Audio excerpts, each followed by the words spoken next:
Greetings everyone. Today I wanted to talk about the Sith, and when I do this video, the very first point that I want to make and really hammer down on is that the description of the Sith is already kinda wrong, because the Sith are not one entity or one order. They evolved over time into different orders who all had different ideals, who all had different behaviors, and who all had very different ways of running things. As example, the thing you kinda start out with are the original fallen Jedi, in this case Jedi, the ancient order, who were exiled by the light side users of their order to a planet to die, basically. These very powerful fallen Jedi, let's say, got to the planet, conquered it, took it over, mingled with the people already there who were very strong in the dark side and already powerful dark side users, and twisted their religion to their own needs. The ancient Sith species, the race, they were actually more grey users. Their religion was more a grey force order. However, they were closer to the dark side, and with the Jedi taking over everything, they kinda went full dark side.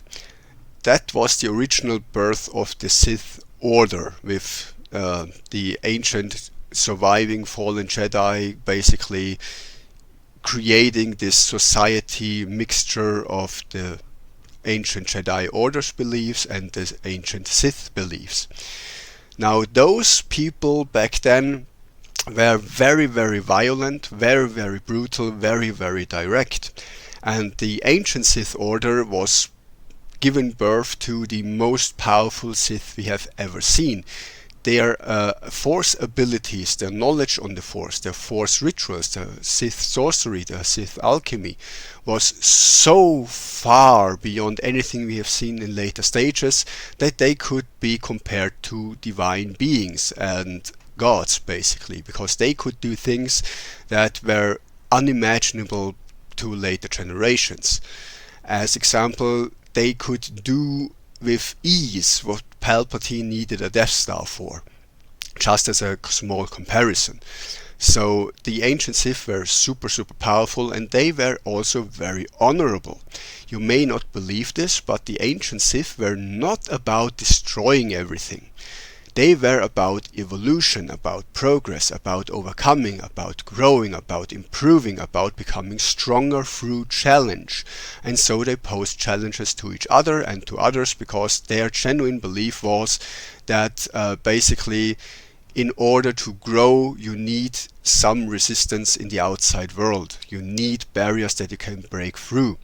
And in their mind, the only way to do this correct is with honor. So no backstabbing, no intrigue, no calling for to friends for help. It was a direct combat, one-on-one, fair duels, fair challenges, and the stronger one shall prevail, and the weaker one either got killed or had some serious growing to do.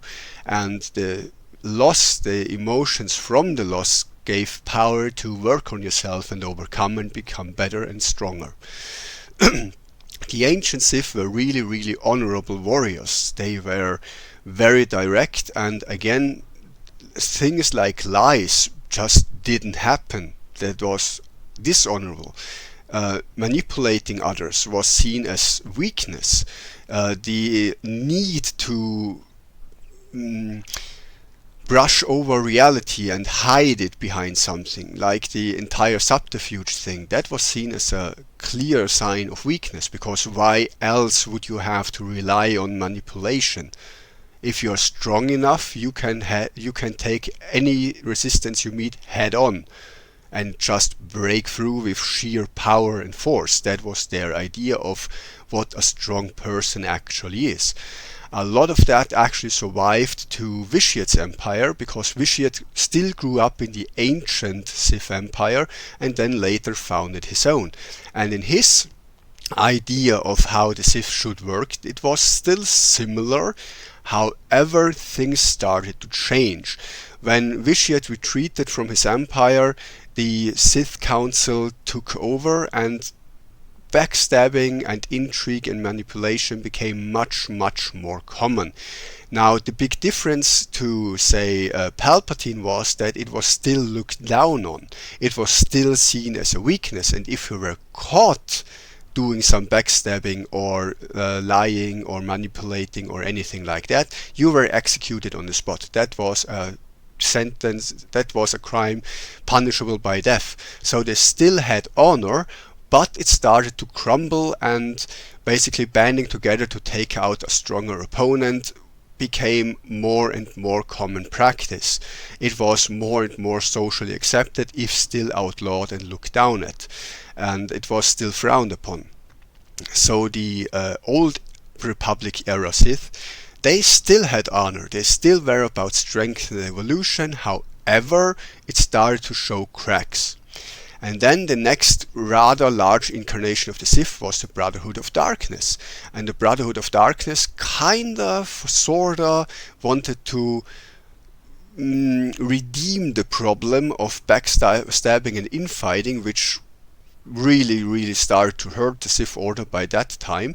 And so they said, you know what, let's make everyone a Sith Lord, and all are equal, so there's no more power struggles, there's no more needing to get rid of opponents to advance in the order, because we're all the same anyway.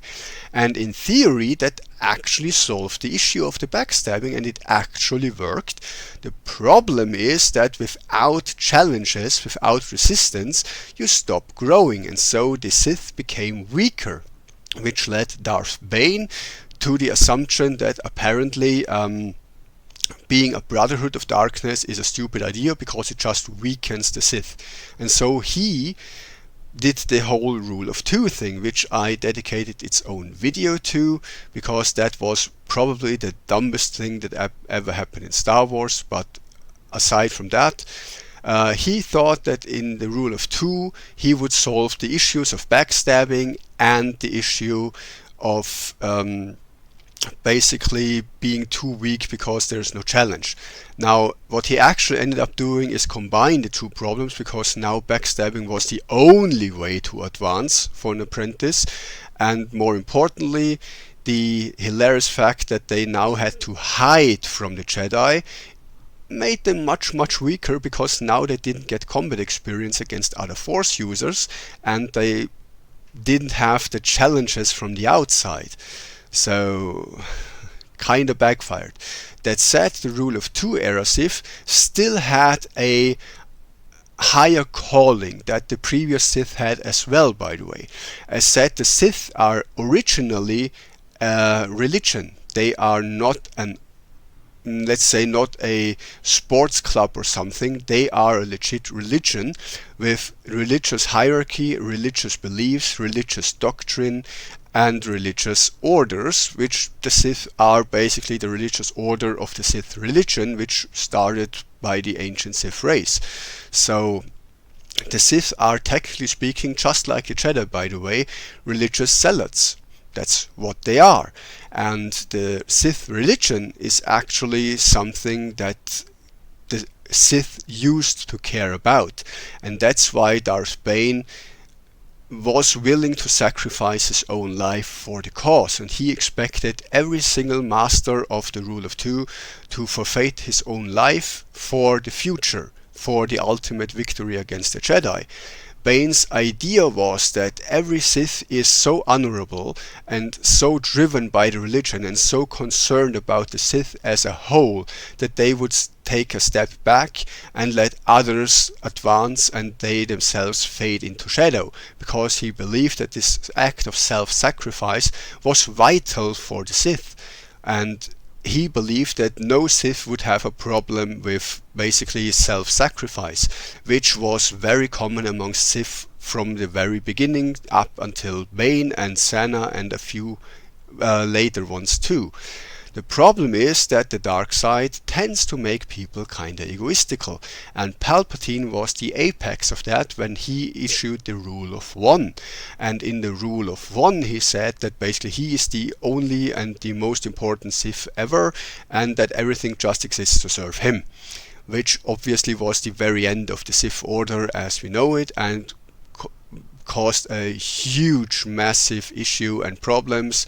And basically Bane would have hated Palpatine, and Palpatine did a lot of things very, very wrong, and he would not have been considered a Sith by any of the prior Sith orders. After Palpatine, we also have Sith orders, which came up from studying holocrons of the ancient Sith, a kind of revival movement of the Sith. However, they lost a lot of knowledge and never really got the Sith to where they once had been. Now, with that said, I think one other thing that is very misunderstood about the Sith is the whole emotion thing, because just like the Jedi Code says there is no emotion, there is peace. The Sith Code never speaks about emotion. It's not mentioned there once. It speaks about passion. Through passion I gain strength, through strength I gain power, through power I gain victory, through victory my chains are broken, the Force shall set me free. That's the Sith Code, and that's the belief of the Sith. So emotion is nowhere mentioned in there at all. Passion is, and your passion can really be anything. The idea is that your passion is the thing driving you to excellence, giving you the strength to continue through hardships. Your passion is the thing you should fuel. Whatever this passion is, that is up to you, but your passion is something that you should really milk to the max and try to get so hard into your passion that your passion drives you forward through all obstacles and all barriers, and through that you become strong. And this personal strength, this inner strength that you accumulate by overcoming problems, that will finally give you power, as in the power over others. You become a good leader, you become an inspiration, you become in a social position of power, and that power is supposed to be used to gain victory over yourself, victory over your enemies, victory over life, which is, by the way, where the Darth title originates. And of course that victory is only supposed to free you from your chains. Now there's an argument to be made that if you hold any office of power, say a military rank or a governmental official seat of power or something like that, you are chained again by the position and by the circumstances that these positions bring with them. You can't just run away from these. So are you truly free if you're the emperor and basically in charge of everything, or are you now more chained than ever before? Isn't a hermit who is living in a cave on a desolate planet more free than the emperor, because the hermit doesn't have any obligations, there is no expectations of him, he can just do whatever he pleases, which is, by the way, the ultimate goal of the Sith. So whatever the Sith are doing, their ultimate goal is just be free. Be free to be yourself, without limits. You're not constricted by law, you're not constricted by morals, you're not held back by false friends or anything. You are just free to do whatever you like. And that's the other thing that I want to stress, because many people think that Sith are these angry, rage-fueled, greedy bastards. And I'm not saying that that doesn't happen. Some Sith are exactly that. A lot of them are not. You have, say, Darth Malgus, who was actually driven by love and was deeply in love with someone. You have partially Anakin Skywalker, who ultimately was also driven by love. First his love for Padme, later his love for his son Luke. And if you read the expanded universe stuff, Vader knew rather early on that Luke was a surviving son of his, and that started Vader on his arc to defeat Palpatine way, like decades before the original trilogy happens. We have characters like Darth Vindican, I think is the name, who actually managed to have a family, a loving wife, loving children, many friends, and die in peace on his deathbed from old age. all of that can happen. We have the ancient Sith who had families and children and loving partners and stuff like that. The Sith per se aren't antithetical to this. The Sith are about your freedom to do whatever you please. They are the freedom people, the freedom crowd. Now, the dark side influences that, obviously, and most Sith turn out to be some level of evil, at least. That said, you could say the same about the Jedi, who are very often super arrogant, super ivory tower people, very distant from people they claim to protect and fight for, and most importantly, they are hypocrites par excellence. They will say A and do the exact opposite of that. And that happens in the Jedi Order a lot. The other thing is that the Sith, with freedom being their ultimate goal, can be really any kind of personality or person or whatever, and we see that depicted wonderfully in the game Old Republic, and I mean the MMO, where you have so many different people from so many different walks of life becoming Sith, who have vastly different ideas on how the Empire should be run, what to do with the Jedi, what you can even be a very good Sith, a good-hearted Sith, and there's no one having a problem with that, because it's ultimately about freedom, and if you choose to be a good person, you can. There's nothing saying that you have to be evil or something. That said, good and evil are moral statements and always rely on a perspective. As example, would you say that a lioness hunting a zebra is evil? Well, the zebra would certainly say the lioness is evil. The children of the lioness would definitely say that she is a hero and great and good, because she is just doing that for survival. And there's those crowds that would say, well, that's just how nature is, and there is no moral judgment to be made in either direction.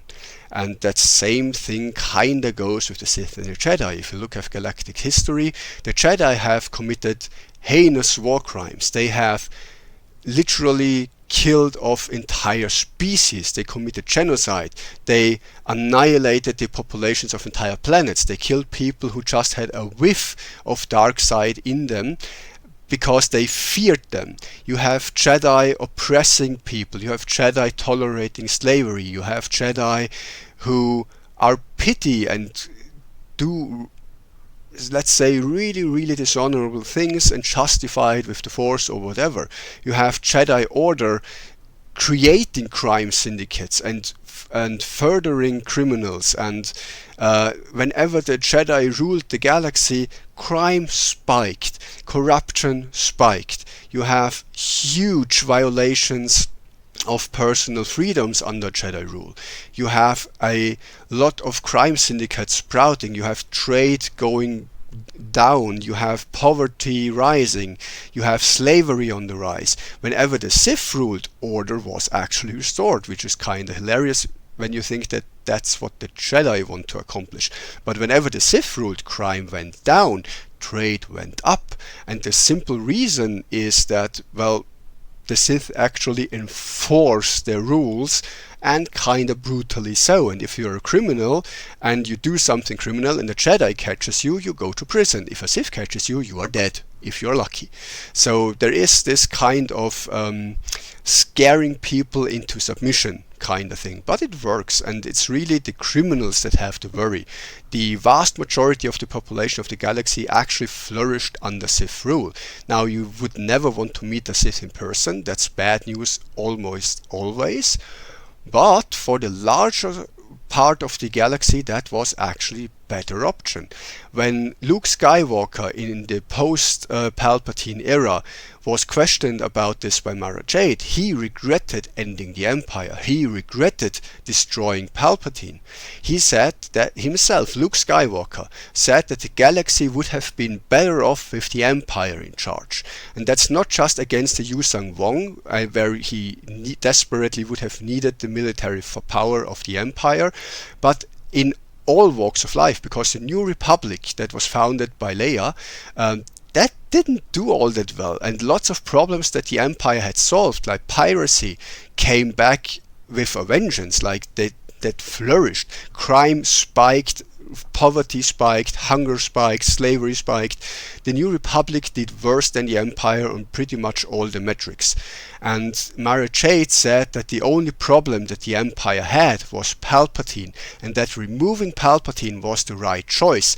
The problem is that he was never replaced with someone, and she herself said there would have been many candidates that were better than Palpatine, and that if they just had created a new emperor, the galaxy would have been off so much better. Because again, Sith work, they are efficient, they bring about results.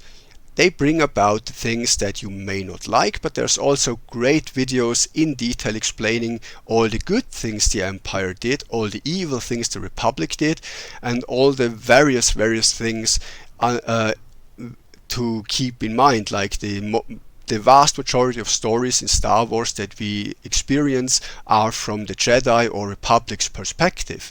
We rarely ever get the other perspective. If you look at the Clone Wars, the Separatists were in the right.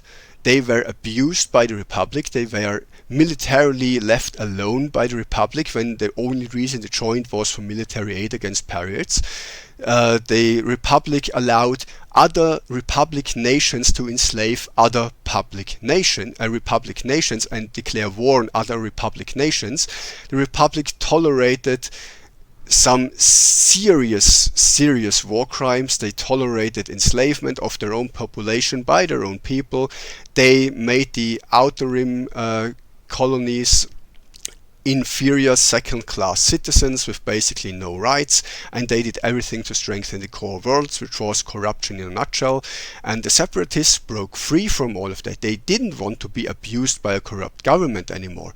The Separatists had a very legitimate reason to rebel and to split off from the Republic, and the Republic's answer to a peaceful breakaway was war. So I wouldn't say the Republic was in the right here, and the same goes for the Empire. Yes, the Empire did some bad things, but the Empire was democratically elected, and it was, well, wanted by most people. If you go by official statements, 70% of all star systems supported the Empire. So the majority of the galaxy was pro-Empire and against the rebels or the New Republic. After the New Republic got in charge, it's even spiked that 90% of the worlds wanted the Empire back because the New Republic just did such a bad job. And if you look at the opportunities that people had in the Empire, they were just so much better. And yes, the Empire had problems. It was xenophobic and it had issues concerning some rights. But again, the Republic did have those as well, and often worse. The probably most often leveled criticism of the Empire is that the Empire tolerated slavery.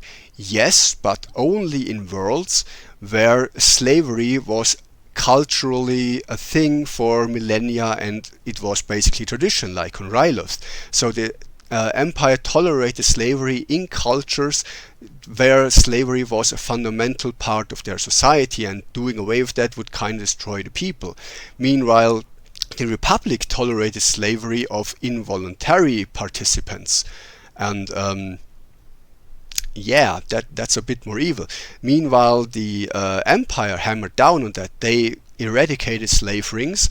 They absolutely went full on hard fist of the of, let's say, justice and law against slavery and crime in general. And if you didn't have licensed slavery asset, as say Ryloth, you were crushed by the boot of the Empire, because the Empire went really hard after criminals. They went so hard after criminals that they made the Hutts pay taxes. That's something that the New Republic could never have dreamed of. So that much about the Empire. Back to the Sith. Are the Sith evil? I think that really depends on how you view things, because so sure, the Sith tolerate a lot of things that the Jedi would not tolerate. But the Sith also create a lot of order and good from it. Basically, the Sith philosophy that boils down to evolution, to progress, to overcoming, to becoming stronger, to moving forward, to become more powerful, to become a better version of yourself. Meanwhile, the Jedi are, well, be content with what you have and don't act up and just be happy with what you got, and that's that. If you're born a slave, well, be happy as a slave, good day. While the Sith are, well, you were born a slave doesn't mean you have to stay a slave. Fight, become stronger, do something to free yourself. And if you are worthy, you will break free and start your own life, because your destiny is in your own hands and not in anybody else's. That's where many Sith, by the way, started out. Darth Bane's example started out as a wage slave, and he became one of the most powerful people in the galaxy. The Sith didn't care where you came from, the Republic did. The Sith didn't care what your social status is, the Republic did.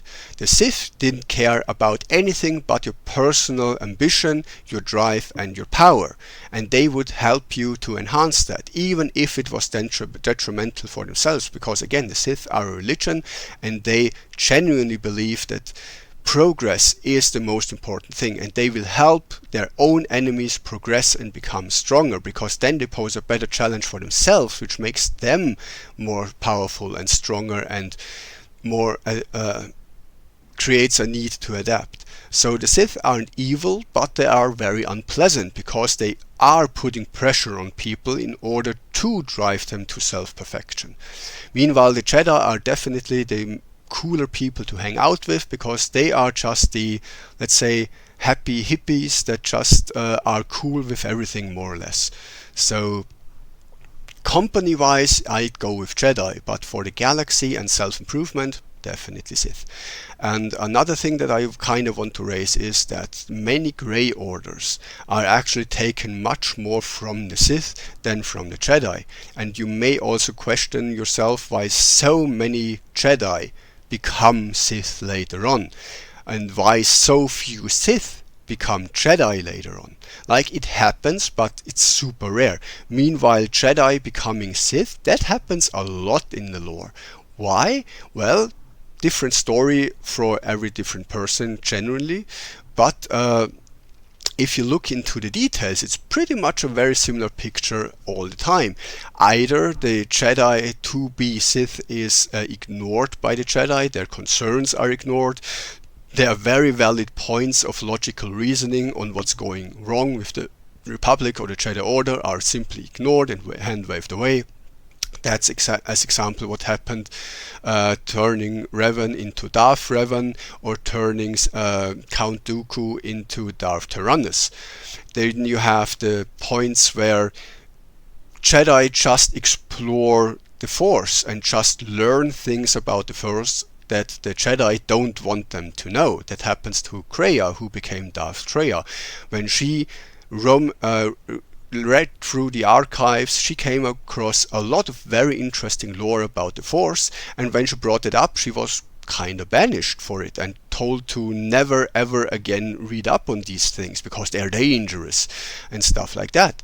And that's also what happened to the original Sith that were exiled, because their light side counterparts, or lighter side counterparts, because they were really more in the gray, banished the study and forbade the study of the dark side, because they felt that the dark side always, without exception, creates evil, and that it's forbidden to explore that, and yada yada, and basically telling people to never ever explore a part of knowledge is usually a very bad idea, and that creates fallen Jedi, because they say, hey, I want to study and understand the Force. How can I understand the Force if I ignore half of it, basically? And then you have the unfair ones, like say almost Ahsoka. Now, she didn't become a Sith, obviously, though she got somewhat close to that. And she was just being treated like dirt and given a lot of injustice. And I can understand her being angry and going full rage about it, because she served the Jedi Order all her life. They turned her into a soldier when they were really about peace and stuff.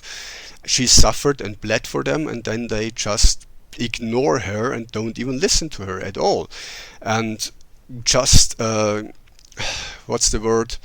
They just sentence her without even hearing her out, and that's just bad practice. That's what the Jedi sometimes do.